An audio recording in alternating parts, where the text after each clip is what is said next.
Good morning. Thank you for helping me out with this. When I first decided to take on this activity position back in October, I didn't think that I would actually have to go back to school at age 60, let alone a college level class. But it's been interesting, a bit scary. Right after I started, state came in. They had a lot of suggestions, but they were really good with me, so I appreciated that. But learning at any age keeps the mind busy and strong. And that is the one thing that I learned when I started this book. And learning and keeping our minds busy and active has been something not new to us today. It dates all the way back to ancient times. The ancient Egyptians, back at the 1st century CE, there was a medical writer named Galen. And he didn't describe old age as a disease. He said it was a state of health in itself. And we can see that with our residents. Some of them come in here, and as they age and progress, their health changes, but that doesn't necessarily mean that they're not capable of doing things. He did require that they have a special diet. He recommended plums for regularity, which we still do that today. He also said to avoid eggs and cheese, probably because of the fats and cholesterol. I don't know. That information didn't tell me that. In his 5th book that he wrote on the preservation of life, he recommended massage, gentle exercise, horse riding if capable, that might be interesting, throwing a ball, or if able, to travel by boat. Well, I think of some of our people that aren't in nursing homes, but the elderly, the retired, snowbirds, they like to travel, and that's actually good and healthy for them instead of, say, sitting and staying mobile. He said if they were bedridden, that they should read books aloud in bed. Because again, the concept of hearing and seeing the words on the page would keep the mind busy. He said the right amount of sleep was important. And we can see that with our residents today. If they don't get a good night's sleep, the next day they're not always that cooperative. He also suggested warm baths and to drink wine, because he said wine makes the body warm. But he also said that it would help with anxiety and sadness in small amounts. So it can be medicinal. The priests actually established elaborate temples that were equivalent to what the king would live in. And these were retreats for the sick people. They treated their sick, their elderly, their disabled with a tremendous amount of respect and honor, especially the elderly, because they had the belief that if it weren't for the elderly, the younger generations wouldn't exist. Well, this is true. So when grandparents started to age, or parents, yes, they treated them with tremendous respect. In these temples, they sang, they danced, they played music, they had festivals, and they had these beautiful gardens that they could enjoy the plants, wildlife, and they could sit for hours. Some of these gardens had beautiful fountains, water fountains, and again, so water therapy. Move forward a little bit in history. The Greeks, they were very similar to the Egyptians. Again, they had these elaborate temples. They were more educational. They had libraries, theaters, and did a lot of religious activities within their temples or these retreats. The Greek physician Bithynia, he decided that the elderly and the mentally disabled, that they needed to be treated humanely, not locked away in dark dungeons and prisons and institutes. He said they needed sunshine and exercise. Again, he had these beautiful elaborate gardens with the water fountains. He used music to promote sleep. He also had storytellers hired that would come in. So we can see that throughout history, the idea of activities was important to the elderly. And some of these activities we still use today. A lot of them we do. Now if we come forward a little bit in history, we have Florence Nightingale. She was the mother of nursing. In 1873, she wrote a book, Notes on Nursing. She used pet therapy, recreation, music, and games. She also had people in the community bring their babies and small children into the military hospitals to help boost the morale of the soldiers that were trying to heal. Because the idea of seeing a small child, and we can see it here when a little kid comes in, or a dog, the residents, they become, completely different mood. They're happy, they want to pet it, they want to hold it, whatever.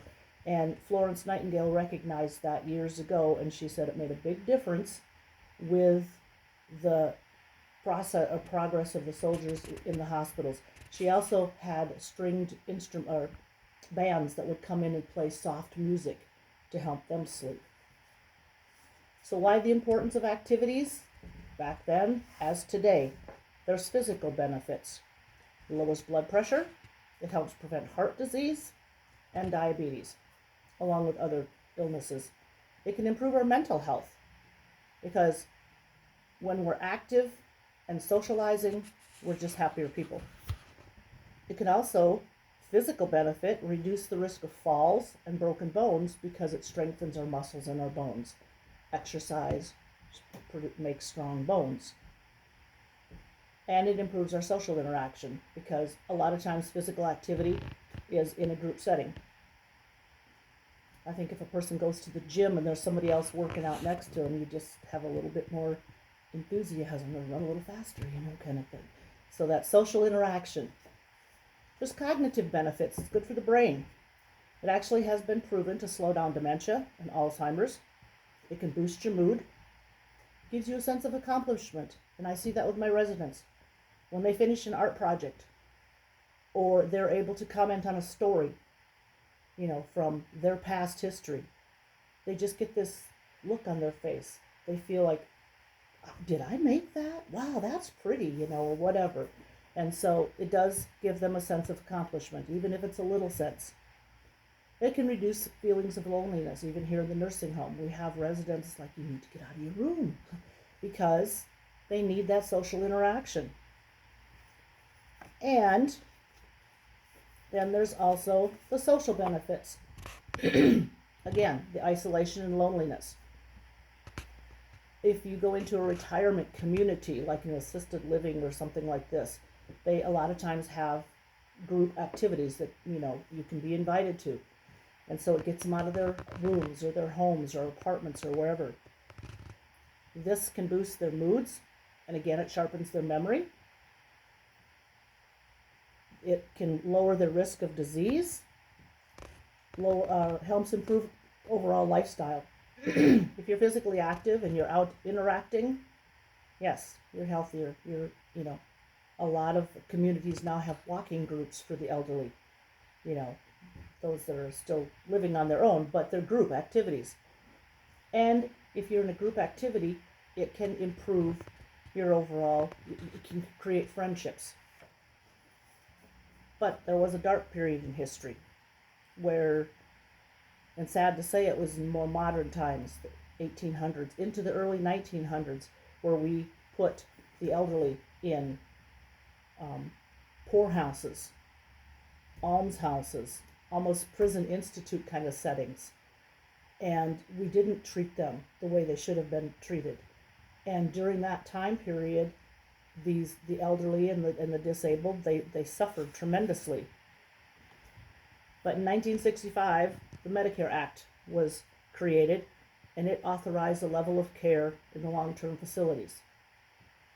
One of the things stated in that law was that they had to have a centrally located room, and usually it was a dining room, it was a multi-purpose room, where they could have some kind of gatherings and activities.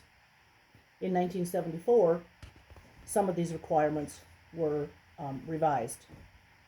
One guy that I found interesting in my reading, his name was Michael Smith from Colorado. He was actually a resident in a long-term care facility, but he was mentally, he had his, wits about him. And he sued the state of Colorado for substandard care and lack of activities, because he said, we're all just sitting here doing nothing, and we need something to do. And he won his case. So that made a big change for the laws in the state of Colorado and elsewhere. Well, then in July 1st of 1995, some of the final regulations in this Medicare Act for activities was put in place. They realized that residents have needs and they deserve a level of quality of life. Well, then we come forward to our time today. We still see those changes. So we have state surveys in here every year because they have requirements, they have standards, and sometimes even standards from 5 years ago need to be changed and updated. So throughout history, we went from treating the elderly with respect and care and putting them in a place of honor, where we had a dark period in history where they were locked away at institutes and even experimented on. You know, why the dementia, why this, why that. They experimented on them in sometimes very cruel ways. And then we came back to modern times where we realized that we needed to have extensive laws in place to ensure that the residents would have a quality of life and in their old age or golden years would be well taken care of. And those laws do include regulations on activities, and these activities are meant to enhance their overall well-being and improve their physical, social, and cognitive aspects of life. Thank you for listening.